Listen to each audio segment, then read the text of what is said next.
ಜನಸಾಮಾನ್ಯರ ನೇರ ಪ್ರಶ್ನೆಗಳು, ನಾಯಕರ ನೇರ ಉತ್ತರ. ಇದೇ ಮೆಗಾಫೈಟ್ಗೆ ತಮ್ಮೆಲ್ಲರಿಗೂ ಕೂಡ ಸ್ವಾಗತ. ಇವತ್ತು ನಾವು ಎತ್ಕೊಂಡಿರುವಂಥದ್ದು ಒಂದು ಭಿನ್ನವಾದಂಥ ಒಂದು ಸಬ್ಜೆಕ್ಟನ್ನು ತಗೊಂಡಿದ್ದೀವಿ. ಇವತ್ತು ಅದು ಕ್ರಿಕೆಟ್ನ ಬಗ್ಗೆ, ಇತರೆ ಕ್ರೀಡೆಗಳ ಬಗ್ಗೆ. ಅಂದರೆ ಕ್ರೀಡೆ ಅಂದಾಕ್ಷಣ ನಮಗೆ ನೆನಪಾಗುವಂಥದ್ದು ಕ್ರಿಕೆಟ್ ಮಾತ್ರ. ಕ್ರೀಡೆ ಅಂದರೆ ಕ್ರಿಕೆಟ್ ಮಾತ್ರನಾ ಅಥವಾ ಬೇರೆ ಕ್ರೀಡೆಗಳಿಲ್ವ ನಮ್ಮ ದೇಶದಲ್ಲಿ ಎನ್ನುವಂಥದ್ದು. ಅದು ಖೋ ಖೋ ಆಗಿರ್ಬೋದು, ಕಬಡ್ಡಿ ಆಗಿರ್ಬೋದು, ಹಾಕಿ ಆಗಿರ್ಬೋದು, ಇನ್ನು ಗ್ರಾಮೀಣ ಕ್ರೀಡೆಗಳು ಅನ್ನುವಂಥದ್ದು ನಶಿಸಿ ಹೋಗುವಂಥ ಹಾದಿಯಲ್ಲಿವೆ. ಸೊ ಇಂಥ ಸಂದರ್ಭದಲ್ಲಿ ಈಗಾಗಲೇ ಶುರುವಾಗಿದೆ IPL ಜ್ವರ, ತಾವೆಲ್ಲ ಕೂಡ ನೋಡ್ತಾ ಇದ್ದೀರಿ. ಇಷ್ಟೊಂದು ಕ್ರಿಕೆಟ್ ನಮ್ಮ ದೇಶಕ್ಕೆ ಅಗತ್ಯ ಇದೆಯಾ ಅನ್ನುವಂಥದ್ದು. ಬರೀ ಇದ್ರ ಬಗ್ಗೆ ಮಾತಾಡಲಿಕ್ಕೆ ವಿಜಯ್ ಭಾರದ್ವಾಜ್ ನಮ್ಮ ಜೊತೆಗಿದ್ದಾರೆ, ಮಾಜಿ ಅಂತಾರಾಷ್ಟ್ರೀಯ ಆಟಗಾರರು. ವಿಜಯ್, ಕಾರ್ಯಕ್ರಮಕ್ಕೆ ತಮಗೆ ಸ್ವಾಗತ. ಅವರ ಪಕ್ಕದಲ್ಲಿದ್ದಾರೆ ಆಶಾ, ಮಾಜಿ ಅಂತಾರಾಷ್ಟ್ರೀಯ ಅಥ್ಲೀಟ್. ಆಶಾ ಅವರು ತಮಗೂ ಕೂಡ ಕಾರ್ಯಕ್ರಮಕ್ಕೆ ಸ್ವಾಗತ. ನನ್ನ ಎಡಭಾಗದಲ್ಲಿದ್ದಾರೆ ಗೋವಿಂದರಾಜ್, ತಮ್ಮ ಪರಿಚಿತರು, ಕರ್ನಾಟಕ ಒಲಿಂಪಿಕ್ ಅಸೋಸಿಯೇಷನ್ನ ಅಧ್ಯಕ್ಷರು. ಗೋವಿಂದರಾಜ್, ತಮ್ಮ ಕೂಡ ಕಾರ್ಯಕ್ರಮಕ್ಕೆ ಸ್ವಾಗತ. ಮತ್ತೊಬ್ಬರಿದ್ದಾರೆ ಕಲಾವಿದೆ, ಜೊತೆಗೆ KPLನ ಬ್ರ್ಯಾಂಡ್ ಅಂಬಾಸಿಡರ್ ಕೂಡ ಆಗಿದ್ದಂಥವರು ತೇಜಸ್ವಿನಿ, ತಮ್ಮ ಕೂಡ ಕಾರ್ಯಕ್ರಮಕ್ಕೆ ಸ್ವಾಗತ. ನನ್ನ ಮೊದಲನೇ ಪ್ರಶ್ನೆ ಶುರುವಾಗ್ತಾ ಇದೆ ವಿಜಯ್ ಭಾರದ್ವಾಜ್ ಅವ್ರ ಮುಖಾಂತರ. ವಿಜಯ್, ಬಹುಶಃ ಸಬ್ಜೆಕ್ಟು ನಿಮಗೆ ಅಷ್ಟು ರುಚಿಸಲ್ಲ ಅಂತ ನಾನು ಭಾವಿಸ್ತೀನಿ. ಯಾಕಂದರೆ ಕ್ರಿಕೆಟ್ ಬಗ್ಗೆ, ಕ್ರಿಕೆಟನ್ನೇ ಆರಾಧಿಸ್ತಿರುವಂಥವ್ರು, ಕ್ರಿಕೆಟೇ ಉಸಿರು ನೀವು. ಸೊ ಕ್ರಿಕೆಟ್ ಬಗ್ಗೆ ಏನಾದ್ರು ಹೇಳಿದ್ರೆ ಸಹಜವಾಗಿ ಸ್ವಲ್ಪ ಮನಸ್ಸಿಗೆ ಬೇಜಾರಾಗುತ್ತೆ. ಆದರೆ ಇದು ವಾಸ್ತವ ಸಂಗತಿ. ಇದು ಕ್ರೀಡೆ ಅಂದಾಕ್ಷಣ ಕ್ರಿಕೆಟ್ ಅನ್ನಂಗಾಗಿದೆ ನಮ್ಮ ದೇಶದಲ್ಲಿ. ಇಷ್ಟೊಂದು ಕ್ರಿಕೆಟ್ ಬೇಕಾ? ನಮ್ಮ ದೇಶದಲ್ಲಿ ಒಂದೇ ಕಡೆ ಇಷ್ಟೊಂದು ಕ್ರಿಕೆಟ್ ಆಡೋದು ಅಂದರೆ ಎಲ್ಲಿ ತನಕ ನೋಡೋರು ಇರ್ತಾರೋ ಅಲ್ಲಿ ತನಕ ಆಡೋರು ಇದ್ದೇ ಇರ್ತಾರೆ. ಎಲ್ಲಿ ತನಕ ಆಡೋರು ಇರ್ತಾರೋ ಅಲ್ಲಿ ತನಕ ನೋಡೋಕೆ ಬಂದೇ ಬರ್ತಾರೆ, ಸ್ಟೇಡಿಯಮ್ಗಾಗಿರ್ಬೋದು ಅಥವಾ ಟೆಲಿವಿಷನ್ ಚಾನಲ್ ಆಗಿರ್ಬೋದು. ಇನ್ನೂ ನಾನೊಂದು ಪ್ರಶ್ನೆ ಎಷ್ಟೊಂದು ನಾನು ಕೇಳ್ತಾ ಇರ್ತೀನಿ, ಯಾಕೆ ಇನ್ನೂ ಜನಕ್ಕೆ ಬೇಜಾರಾಗಿಲ್ಲ ಅಂತ. ಅಂದರೆ ಯಾಕೆ ಇನ್ನೂ ಟೆಲಿವಿಷನ್ ಆನ್ ಮಾಡ್ತಾರೆ ಅಂದರೆ ಒಂದು ಹಂತ ಬಂದಮೇಲೆ ಸಾಕಪ್ಪ ಅಂತ ಅನ್ನಿಸ್ದ ಮೇಲೆ ಜನ ಸಾಕಾಯಿತು ಅಂತ ಟೆಲಿವಿಷನ್ ಆಫ್ ಮಾಡಬೇಕು, ಮಾಡೋದಿಲ್ಲ. ಯಾಕೆಂತಂದರೆ ಅಷ್ಟು ಗ್ರಿಪ್ಪಿಂಗ್ ಆಗಿದೆ. ಎವ್ರಿ ಡೇ, ಎವ್ರಿ ಇವೆಂಟ್ ಎಲ್ಲನೂ ಬೇರೆ ಬೇರೆ ಥರ. ಅಂದರೆ ಈ ಗೇಮ್ ಇರೋದೇ ಆ ಥರ, ಇದೊಂದೇ ಅಲ್ಲ, ಎಲ್ಲ ಗೇಮು ಆ ಥರ. ನಾನು I am a hard and fan of hockey. ನಾನು ಡೈಲಿ ಬ್ಯಾಡ್ಮಿಂಟನ್ ಆಡ್ತೀನಿ 2 hours. ನಾನು ಇನ್ಫ್ಯಾಕ್ಟ್ ಕ್ರಿಕೆಟ್ ಬೆಂಬಲಿಸಲೇಬೇಕು ನಾವು. ಎಷ್ಟೊಂದು ಜನಕ್ಕೆ ಗೊತ್ತಿಲ್ಲ. ಆ್ಯಕ್ಚುಲಿ ನಾನು IPL ಬರೋ ಟೈಮಲ್ಲಿ DD ಸ್ಪೋರ್ಟ್ಸ್ ಆನ್ ಮಾಡಿಬಿಟ್ಟು ನಾನು ಬ್ಯಾಡ್ಮಿಂಟನ್ ನೋಡ್ತಾ ಇರ್ತೀನಿ. ಅಂದರೆ ಗೇಮನ್ನು ಯಾವತ್ತೂ ಬೈಯೋಂಗಿಲ್ಲ. ಆ್ಯಕ್ಚುಲಿ ಹಂಗೆ ನೋಡೋಕೆ ಹೋಯ್ತು ಅಂತಂದರೆ ಎಲ್ಲ ಗೇಮ್ಗಳು ಎಕ್ಸೈಟಿಂಗ್ ಆಗಿದೆ. ನಮ್ಮ ದೇಶದಲ್ಲಿ ಕ್ರಿಕೆಟ್ ಎಕ್ಸೈಟಿಂಗ್ ಆಗಿದ್ರೆ US ಅಲ್ಲಿ ಬಾಸ್ಕೆಟ್ಬಾಲ್ ಎಕ್ಸೈಟಿಂಗ್ ಆಗಿದೆ, ಬೇಸ್ಬಾಲ್ ಎಕ್ಸೈಟಿಂಗ್ ಆಗಿದೆ. ಅಲ್ಲೋಗಿ ನೀನು ಕ್ರಿಕೆಟ್ ನೀನು ನೋಡ್ತಾ ಇಲ್ಲ, ಮಾಡ್ತಾ ಇಲ್ಲ ಅಂತ ನಾನು ಕಂಪ್ಲೇಂಟ್ ಮಾಡಿದ್ರೆ ಮೂರ್ಖ ಅಂತಾರೆ. Okay sir, fine. ಆಶಾ ಅವರೇ, ತಾವೇನು ಹೇಳ್ತೀರಿ? ಕ್ರಿಕೆಟ್ ಒಂದು ರಿಲಿಜನ್ ಅಂತ ಹೇಳಿದ್ರು, ನಾನು ಇದನ್ನು ಒಪ್ಪಲ್ಲ. ಅದನ್ನು ನಾವು ಆರಾಧಿಸಿದ ತಕ್ಷಣ ಅದು ಕ್ರಿಕೆಟ್ ಒಂದು ರಿಲಿಜನ್ ಆಗೋಕ್ಕೆ ಸಾಧ್ಯ ಇಲ್ಲ. ರಿಲಿಜಿಯನ್ ಅನ್ನೋದನ್ನು, ಧರ್ಮ ಅನ್ನೋದನ್ನು ಅರ್ಥ ಮಾಡ್ಕೊಳ್ಳೋಕ್ಕೆ ಬೇಕಾದಷ್ಟು ವಿಧಗಳಿದ್ದಾವೆ. ಅದಕ್ಕೆ ಕ್ರಿಕೆಟೇ ಬೇಕಾಗಿಲ್ಲ. ಮತ್ತು ಕ್ರಿಕೆಟ್ ಇಷ್ಟು ಬೇಕಾ ಅಂತ ನೀವು ಕೇಳಿದ್ರಿ, ಖಂಡಿತ ಅದನ್ನು ಪ್ಲೇಯರ್ಸ್ ಡಿಸೈಡ್ ಮಾಡೋಕ್ಕಾಗಲ್ಲ ಕ್ರಿಕೆಟ್ ಇಷ್ಟು ಆಡಬೇಕು ಆಡಬಾರ್ದು ಅಂತ. ಇವತ್ತು ಅವ್ರು ಏನಿದ್ರು ಒಂದು ಆಟದ ಬೊಂಬೆ ಆಗಿ ಕೂತಿದ್ದಾರೆ. ಕ್ರಿಕೆಟ್ ಪ್ಲೇಯರ್ಸ್ ಅಂತ ಏನಿದ್ದಾರೆ ಅವ್ರ ಆಟದ ಬೊಂಬೆ ಅವರು. ಇವತ್ತು ಅವ್ರು ಪ್ಲೇಯರ್ಸ್ ಆಗಿ ಉಳಿದಿಲ್ಲ. Cricket has become a product of, ಇವತ್ತೊಂದು ಪ್ರಾಡಕ್ಟ್ ಅನ್ನೋ ಪದ ಯೂಸ್ ಮಾಡುವಂಥ ಒಂದು ಹಂತಕ್ಕೆ ತಲುಪಿದೆ cricket. It is no more a sport ನಾವು. ಜನಗಳು ಅರ್ಥ ಮಾಡ್ಕೋಬೇಕು, ನಾವಿಷ್ಟು ಕ್ರಿಕೆಟ್ ನೋಡಬೇಕಾ? ಒಂದು ನೋಡಿದ ಮ್ಯಾಚನ್ನ 20 ಸರಿ ನೋಡ್ತಿರ್ತಾರೆ. ಇದು ರಿಕ್ವೈರ್ಡಾ? ಪ್ಲೇಯರ್ಸ್ಗೆ ಗೊತ್ತಿರಲ್ಲ ನಾವು ಯಾವ ಆ್ಯಂಗಲಿಂದ ಹೊಡೆದಿರ್ತೀವಿ, ನಾವು ಯಾವ ಆ್ಯಂಗಲಿಂದ ಎಷ್ಟು ಡಿಗ್ರಿಯಿಂದ ನಾವು ಹೊಡೆದಿರ್ತೀವಿ ಅನ್ನೋದು ದಯವಿಟ್ಟು ಖಂಡಿತವಾಗೂ ಯಾವ ಕ್ರಿಕೆಟ್ ಪ್ಲೇಯರ್ಗೂ ಗೊತ್ತಿರಲ್ಲ. ಪಾಪ ಸಚಿನ್ಗೆ ಗೊತ್ತಿರಲ್ಲ ಸಚಿನ್ ಎಷ್ಟು ಎಷ್ಟು ಸ್ಟ್ಯಾಟಿಸ್ಟಿಕ್ಸ್ ಹೊರಗೆ ಬಂದಿರುತ್ತೆ ಅನ್ನೋದು. ಇದು ಇವತ್ತಿನ ಜನತೆ, ಇವತ್ತಿನ ಮೀಡಿಯಾ, ಇವತ್ತಿನ ಇದು ಹೈಪ್ ಏನಾಗಿದೆ, ಇದು ಖಂಡಿತವಾಗ್ಲೂ ದುಡ್ಡು ಮಾಡೋಕೆ ಒಂದು ವಿಧ ಆಗಿ ಹೋಗಿದೆ ಕ್ರಿಕೆಟ್. ಓಕೆ, ಏನಂತೀರಿ ಸರ್ ತಾವು? ಏನಂತಂದರೆ ಅವ್ರು ಹೇಳಿದ್ರು ರಿಲಿಜನ್ ನಾನು ಒಪ್ಪಲ್ಲ ಅಂತ. ರಿಲಿಜನ್ ಅಂದರೆ ಅರ್ಥ ಏನು? ಕ್ರಿಶ್ಚಿಯಾನಿಟಿ, ಮುಸ್ಲಿಮು ಅಥವಾ ಹಿಂದೂ ಅನ್ನೋದೊಂದು ರಿಲಿಜನ್ ಅಲ್ಲ.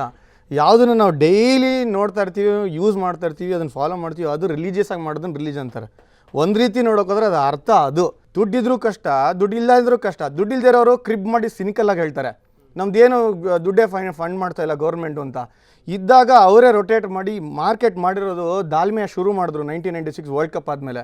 ಅಲ್ಲಿಂದನೇ ದುಡ್ಡು ನೋಡೋಕೆ ಶುರು ಮಾಡಿದ್ರು ಕ್ರಿಕೆಟರ್ಸು. ಏನು ಅಂದರೆ ದುಡ್ಡು ಬರಬೇಕು, ದುಡ್ಡು ಶ್ರೀಮಂತರಿಗೆ ಸೇರಬೇಕು, ದುಡ್ಡು ಬರಬೇಕು, ಅದು ಕ್ರಿಕೆಟಿಗೆ ಬರಬೇಕು. ಒಂದು ನಿಮಿಷ, ಅಲ್ಲ ಇದೇನು ಬರಬೇಕು ಅಂತ ಹೇಳ್ತಾರೆ. ಈಗ ನಾಳೆ ಯಾರು ಕಬಡ್ಡಿ ಆಡ್ತಾ ಇದ್ರೆ ಹೋಗಿ ಅದ್ರಲ್ಲಿ ಯಾರು ಸ್ಪಾನ್ಸರ್ ಬರ್ತಾನ? ನೀವೇನಾರ ಕಾರ್ಪೊರೇಟ್ ಆಗಿ ಒಂದು ನಿಮಿಷ, ನೀವು ಕಾರ್ಪೊರೇಟ್ ಏನಾರು ಸ್ಪಾನ್ಸರ್ ಮಾಡ್ತೀರಾ ಅಂತ ನೀವೇ ಬಿಸ್ನೆಸ್ ಮನೆಗೆ ನೀವು ದುಡ್ಡು ಹಾಕ್ತೀರಾ. ದುಡ್ಡು ಹಾಕಿದ್ರೆ ಎಲ್ಲಿ ನೋಡ್ತೀರಾ? ಜನ ಬಂದು ನೋಡಿದ್ರೆ ನಿಮಗೆ ಮೈಲೇಜ್ ಬಂದದನ್ನ ಮಾತ್ರ ಮಾಡ್ತೀರಾ. ಸರಿ, ಹಾಗಾದ್ರೆ ಸಪೋರ್ಟ್ ಮಾಡೋರು ಇಲ್ಲ ಅನ್ನೋದಾದ್ರೆ commercial venture, it is not A sport. He is agreeing himself very good. ಅಯ್ಯೋ, ಇರೋದೇ ಅದು. That's a fact. ಆ ಹಂತಕ್ಕೆ ತಂದು ಹೋಗಿದ್ದಾರೆ. In fact, sell our skill, but sports is nowhere. It's it's friendly ಅಥವಾ ಒಬ್ಬರದೊಬ್ಬರನ್ನ ಸ್ಪೋರ್ಟ್ ಅಂದ್ರೆ ಅಯ್ಯೋ ಮೇಡಮ್ ಇದು ಎಷ್ಟು ಚೆನ್ನಾಗಿ ಹೇಳ್ತಾರೆ ಇವರು ಅಂದ್ರೆ ಬೆಳಿಬಾರ್ದು ಅಂತ ಇಲ್ಲ ನಾವು ಅಲ್ಲೇ ಸ್ಲಮ್ ಅಲ್ಲೇ ಇರ್ತೀವಿ ನಾವು ಮನೆ ಬೇಡ ಅಂತ ಹೇಳ್ದಂಗೆ ಆಯ್ತಿದ್ದು ಅಂದ್ರೆ ನಿಮ್ ಕೈಲಿ ಮಾಡಕ್ ಆಗಿಲ್ಲ ಅಂತಂದ್ರೆ ನೀವು ಅದನ್ನ ಹೇಳ್ಬೇಡಿ, ಬೇರೆ ಅಸೋಸಿಯೇಷನ್ ಬಂದ್ ಮಾಡ್ಲಿ, let them grow to this kind of an extent, ಅವಾಗ ನಾನು ಒಪ್ಕೊಳ್ತೀನಿ. ದುಡ್ಡು ಇಂಪಾರ್ಟೆಂಟು. ಇವತ್ತಿನ ದಿವಸ ಬೇರೆ ಸ್ಪೋರ್ಟ್ ಯಾಕೆ ಒದ್ಲಾಡ್ತಾ ಇದೆ ಅಂತಂದ್ರೆ ದುಡ್ಡಿದ್ದು ಟು ದ ರೈಟ್ ಸೋರ್ಸಸ್ ಹೋಗ್ತಾ ಇಲ್ಲ. ಕ್ರಿಕೆಟರ್ಸ್ಗೆ ಈ ಕೂತ್ರು ದುಡ್ಡು, ನಿಂತ್ರು ದುಡ್ಡು, ಬಿದ್ರು ದುಡ್ಡು, ಬಾಲ್ ಹಿಡಿದ್ರು ದುಡ್ಡು, ಬಾಲ್ ಅದನ್ನ ಅಲ್ಲ ಅವ್ರು ಕೇಳಿದ್ರ ಬೇಡ್ಕೊಂಡ್ರ ಇಲ್ಲ, ಯಾರೋ ಕಬಡ್ಡಿ ಕಬಡ್ಡಿ ಅಂತ ಹೋಗೋರು ಮೈ ಕೈಯಲ್ಲೇ ಕೆತ್ಕೊಂಡ್ ಬಂದ್ರು ಅವ್ರಿಗೆ ನಯಾ ಪೈಸೆ ಇಲ್ಲ. ಯಾರು ಆಡು ಅಂತ ಹೇಳ್ತಾರೆ ಆಯ್ತಾ? ಅಲ್ಲ ಹೇಳೋದು ಆಡ್ತಾರೆ, ಹಾಕಿ ಆಡುವಂತವ್ರು ಕೇಳೋರೇ ಇಲ್ಲ. ನಾನು ಯಾಕೆ ಆಡ್ತೀನಿ ಕ್ರಿಕೆಟ್? ನನ್ನ ಸಂತೋಷಕ್ಕೋಸ್ಕರ ಆಡ್ತೀನಿ, ಜನ ಸಂತೋಷಕ್ಕೋಸ್ಕರ ಆಡ್ತೀನಿ, ನಾನು ದುಡ್ಡು ಮಾಡಕ್ ಆಡಿರೋದಲ್ಲ ಅದು. ಈಗ ಕಬಡ್ಡಿ ಆಡ್ತಾ ಇರೋದು ಯಾಕೆ ಅಂತಂದ್ರೆ ಆಶಾ ಯಾಕೆ ಓಡಿದ್ರು, ಮನೆಯಿಂದ ಓಡಿಸ್ಲಿಲ್ಲ ಅವ್ರನ್ನ, ಅವ್ರಿಗೆ ಇಷ್ಟ ಆಯ್ತು ಓಡಿದ್ರು. ನಾನು ಯಾಕೆ ಕ್ರಿಕೆಟ್ ಆಡಿದೆ, ನನಗೆ ಇಷ್ಟ ಆಯ್ತು ನಾನು ಆಡಿದೆ. ನಾನು have chosen the sport, you can crib some other sport. ನನಗಿಲ್ಲ ನೀನು ಇದು ಕ್ರಾಬ್ ಮೆಂಟಾಲಿಟಿ.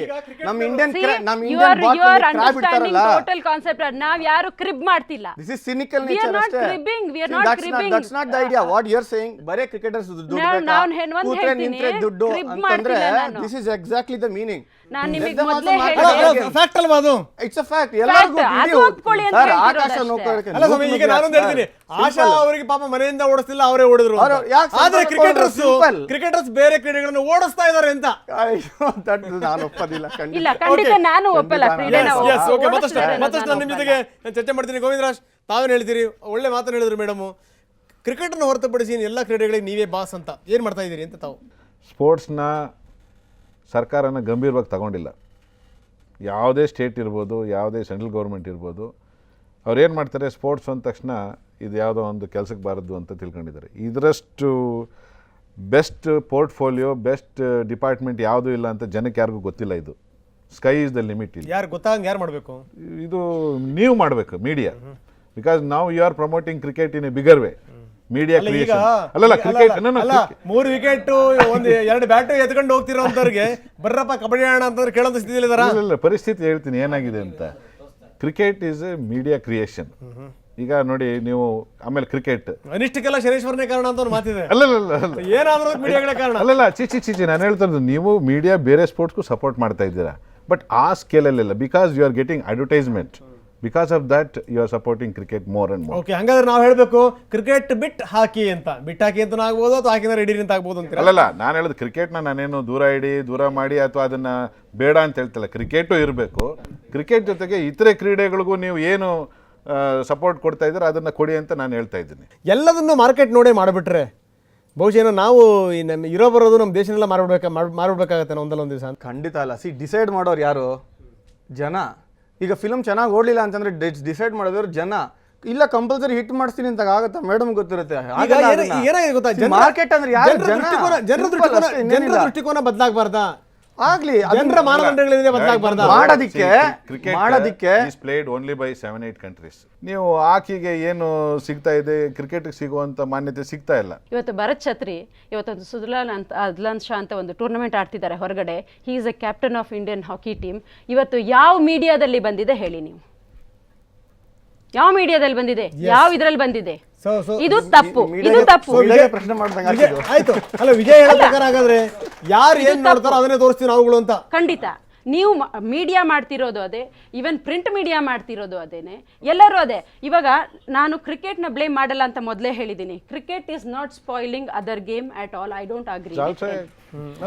ನೀವು ಆಗಲೇ ಹೇಳ್ತಾ ಇದ್ರಿ ಕ್ರಿಕೆಟ್ ಮಾಡಲ್ಲ ಅಂತ. ಅಂದ್ರೆ ನೀವು ಹೇಳೋದು ಹೆಂಗಿದೆ ಅಂದ್ರೆ ನಾನು ಚಿವುಡ್ತೀನಿ ಹೊಡೆಯಲ್ಲ ಅಂತ ಹೇಳದಂಗಿದೆ. ಹೇಳಿ ಪರವಾಗಿಲ್ಲ. ಚಿವುಡ್ತೀನಿ ಹೊಡೆಯಲ್ಲ ಅನ್ನೋದಲ್ಲ, ಕ್ರಿಕೆಟ್ನ ನಾನು ಕ್ರೀಡೆಯಾಗಿ ಮಾತ್ರ ನೋಡ್ತೀನಿ. ಹಾಗಾಗಿ ನಾನು ಚಿವುಟಕ್ಕೂ ಹೋಗಲ್ಲ, ಹೊಡಿಯಕ್ಕೂ ಹೋಗಲ್ಲ. ನೀವು ಏನೇ ಮಾಡಬೇಕು, ಗ್ಲೋಬಲೈಸೇಷನ್ ಮಾಡಬೇಕು, ಗೇಮ್ ಬೆಳಿಬೇಕು, ಪ್ರಾಸ್ಪರ್ ಆಗಬೇಕು ಅಂತಂದ್ರೆ ಹೌ ಯು ಎಕ್ಸ್ಪ್ರೆಸ್ ಅನ್ನೋದೇ. ಅವ್ರು ಹೇಳ್ತಿರೋ ಮಾತು ಚೆನ್ನಾಗಿದೆ ಸರ್. ನೀವು ಮಾರ್ಕೆಟ್ ಮಾಡಲಿಲ್ಲ ಅಂತಂದ್ರೆ ಅಂತಾರಾಷ್ಟ್ರೀಯ ಕ್ರೀಡಾಪಟುಗಳು ಬಂದು KR ಮಾರ್ಕೆಟ್ ಅಲ್ಲಿ ನಿಂತ್ಕೊಂಡ್ರು ಯಾರು ಕೇಳಲ್ಲ ಅನ್ನುವಂಥದ್ದು. ನಿಜ ಮೇಡಮ್, ಅವ್ರ ಹತ್ರ ಟಿಪ್ಸ್ ತಗೋತೀನಿ. ಖಂಡಿತ ಯಾವುದೇ ಗೇಮ್, ಕ್ರಿಕೆಟ್ ಆಗಲಿ ಯಾವುದೇ ತರ ಗೇಮ್ ಹಾಳು ಮಾಡ್ತಾರೆ, ಇಟ್ಸ್ ಡಾಮಿನೇಟ್ ಮಾಡ್ತಿದೆ. ಹೌದು, ಬಿಕಾಸ್ ಜನಕ್ಕೆ ಕ್ರೇಜ್ ಇದೆ. ನಾನು ಹೋಗಿ ನನಗೆ ಕ್ರಿಕೆಟ್ ಇಷ್ಟ, ನೀವು ಕ್ರಿಕೆಟ್ ನೋಡಿ ನಾನು ನಿಮ್ಮನ್ನು ಕೇಳ್ತಿಲ್ಲ, ನೀವು ಹೋಗಿ ಕ್ರಿಕೆಟ್ ನೋಡಿ ಅಂತ ಯಾರನ್ನೂ ಕೇಳ್ತಿಲ್ಲ. ಜನ ಅವ್ರವ್ರಿಗೆ ಇಷ್ಟ ಬಂದು ಕ್ರಿಕೆಟ್ ನೋಡ್ತಿದ್ದಾರೆ. ಸೊ ರಾತ್ರಿ 2 ಗಂಟೆ ಆಗಲಿ ಜನ ಕೂತ್ಕೊಂಡು ಹೈಲೈಟ್ಸ್ ನೋಡ್ತಾರೆ. ಏನಕ್ಕೆ ಇಷ್ಟ? ಟೈಮ್ ವೇಸ್ಟ್ ಮಾಡ್ಕೊಂಡು ನೋಡೋಕ್ಕೆ ಹುಚ್ಚಲ್ಲ ಅದು. ಅಷ್ಟು ಕ್ರೇಜ್ ಇದೆ ಜನಕ್ಕೆ. ಅವ್ರು ಹೇಳಿದ್ರು ತಿರ್ಗಿಸಿ ಅದೇ ಬಾಲ್ನ ಸಚಿನ್ಗೆ ಗೊತ್ತಿಲ್ಲ ಯಾವ ಸ್ಟಾಟಿಕ್ಸ್ ಯೂಸ್ ಮಾಡಿದ್ದಾರೆ ನೋಡ್ತಾರೆ ಅಂದ್ರು. ಖಂಡಿತ ಜನಕ್ಕೆ ಅಷ್ಟು ಕ್ರೇಜ್ ಇದೆ. ಅಥವಾ ಸಚಿನ್ ಕೂಡ ಈಗ ಬಾಲ್ ಬರುತ್ತೆ ನೋಡಿ ನಾನು ಇಷ್ಟ ಆ್ಯಂಗಲ್ ಅಲ್ಲಿ ಬಾರಿಸ್ತೀನಿ ಅಂತ ಹೇಳಕ್ಕಾಗಲ್ಲ. ಇಲ್ಲ ಹೇಳಕ್ಕಾಗಲ್ಲ. ಆ್ಯಂಡ್ ಇವಾಗ ಚಿಕ್ಕ ಮಕ್ಕಳು ನೀವು ಯಾರು ಕೇಳಿದ್ರು ಕ್ರಿಕೆಟ್ ಪ್ಲೇಯರ್ ಆಗ್ತೀನಿ ಸಚಿನ್ ಆಗ್ತೀನಿ ಅಂತಾನೆ, ಬಟ್ ಬೇರೆ ಯಾರು ಸ್ಪೋರ್ಟ್ ಅವ್ರ ಮಕ್ಳಿಗೆ ಬಾಯಿಗೆ ಬರ್ತಾ ಇಲ್ಲ. ಸೊ ಅಷ್ಟು ಬೇರೆ ಯಾವುದೋ ಗೇಮ್ ಹೆಸರು ಮಾಡಿಲ್ಲ. ಏನು ಅಂದರೆ ನಮ್ಮಲ್ಲಿ ಒಂದು ಪರಂಪರೆ ಬಂದುಬಿಟ್ಟಿದೆ ಮೇಡಮ್. ನಮ್ಮಲ್ಲಿ ಹೆಂಗೆ ಅಂತಂದರೆ ನಾವು ಇಂಗ್ಲೀಷ್ ಕಲ್ತವಾ ಕನ್ನಡ ಮಾತಾಡೋಕೆ ನಮಗೆ ಮುಜುಗರ, ಆ ಥರ ನಮಗೊಂದಿಷ್ಟು ಬೇರೆ ದೇಶಗಳು ನೋಡೋದ್ವಾ ನಮ್ಮ ದೇಶದಲ್ಲಿರೋಕ್ಕೆ ಮುಜುಗರ, ಈ ರೀತಿ ಭಾವನೆಗಳು. ನಮಗೆ ಕ್ರಿಕೆಟ್ ಗೊತ್ತಿದೆಯಾ, ನಮ್ಮ ದೇಶೀಯ ಕ್ರೀಡೆಗಳೇನಿದೆಯಲ್ಲ ಅದನ್ನು ಮರೆಯುವಂಥ ಒಂದು ಹಪಾಹಪಿ, ಒಂದು ತವಕ, ಇಂಥದ್ದು ಬೇಕಾ? ನೀವು ಹೇಳಿದ್ರಿ ಈಗ ಮರೆಯೋದು ತಪ್ಪಲ್ವಾ ಅಂತ ಹೇಳಿದ್ರಿ. ಯಾರು ಮರ್ತಿದ್ದಾರೆ, ಮರೆಯೋ ಥರ ಮಾಡ್ತಾ ಇದ್ದಾರೆ. ಇವಾಗ IPL ಬಂತು, ನೀವು ಹೇಳ್ದಂಗೆ ವರ್ಲ್ಡ್ 50 ಓವರ್ಸ್ ಮ್ಯಾಚ್ ನೋಡ್ತಿದ್ರು. ಇವಾಗ IPL T20 ಬಂತು. ಏನಕ್ಕೆ?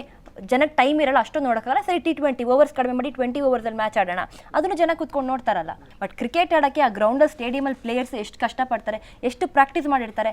ಈಗ ಒಂದು ಬಾಲ್ ಮಿಸ್ ಆಯಿತು, ಒಂದು ರನ್ ಬೇಕಾಗಿತ್ತು, 2 ಬಾಲ್ಸ್ ಇತ್ತು, ಹೊಡಿಯೋಕ್ಕಾಗಿಲ್ಲ ಪ್ಲೇಯರ್ಸ್ಗೆ. ಬಟ್ ಅವ್ನಲ್ಲಿ ಎಷ್ಟು ನೋವು ತಿಂತಾನೆ, ಎಷ್ಟು ಬ್ಲೇಮ್, ಅವ್ನಿಗೆ ಎಷ್ಟು ಸ್ಟ್ರೆಸ್ ಇರುತ್ತೆ ಅಂತ ನಮಗೆ ಗೊತ್ತಾಗಲ್ಲ. ನಾವು ಕೂತ್ಕೊಂಡು ಮಾತಾಡ್ತೀವಿ. ಜೊತೆಗೆ ನೋಡೋರು ಕೂಡ ಹಂಗೆ ಅನ್ಸುತ್ತೆ ಪಾಪ. ಈಗ ನೀವೇ ಹೇಳಿ, ರಣಜಿ ಟ್ರೋಫಿ ನೋಡೋಕೆ ಎಷ್ಟು ಜನ ಬರ್ತಾರೆ ಇಲ್ಲಿ KCAಗೆ ಹೇಳಿ? ಬರಲ್ಲ ಸರ್, ಯಾರು ಬರ್ತಾರೆ? ನಾವೇ MG ರೋಡ್ ಅಂತ ಕರಿತಾ ಇರ್ತೀವಿ, ಬರಲ್ಲ ಯಾರು. ನೀವು ಫ್ರೀ ಕೊಡ್ತೀನಿ ಅಂದ್ರೂ ಬರೋದಿಲ್ಲ. ಅದೇನು ಅಕ್ಸೆಪ್ಟ್ ಮಾಡಬೇಕಾಗಿರೋದು, ಅದು ಏನು ಬರೀ ಆಗಲ್ಲ. IPL ಈ ಒನ್ ಡೇ ಕ್ರಿಕೆಟ್ ಮ್ಯಾಚ್ಗೆ ಈಗ ಇದು ಪ್ರಾಮುಖ್ಯತೆ ಬಿಕಾಸ್ ಆಫ್ ದಿ ಮಾರ್ಕೆಟಿಂಗ್ ಅಂತ ಅವ್ರು ಹೇಳಿದಾಗ ಮಾರ್ಕೆಟಿಂಗ್ ಅಷ್ಟೇ. ಎಸ್, ಮತ್ತಷ್ಟು ನಾನು ನಿಮ್ಮ ಜೊತೆಗೆ ಚರ್ಚೆ ಮಾಡ್ತೀನಿ. ಕ್ರಿಕೆಟ್ ಬಹುಶಃ ಏನು ಅಂತಂದರೆ ಯಾರು ಕ್ರಿಕೆಟನ್ನ ಬೈಬೇಕಂಡೇ ಕ್ರಿಕೆಟ್ ನೋಡುವಂಥ ಜನಗಳು ನಾವು, ಜೊತೆಗೆ ಏನು ಅಂದರೆ ಕ್ರಿಕೆಟನ್ನು ವಿರೋಧಿಸಿದ್ರು ಕೂಡ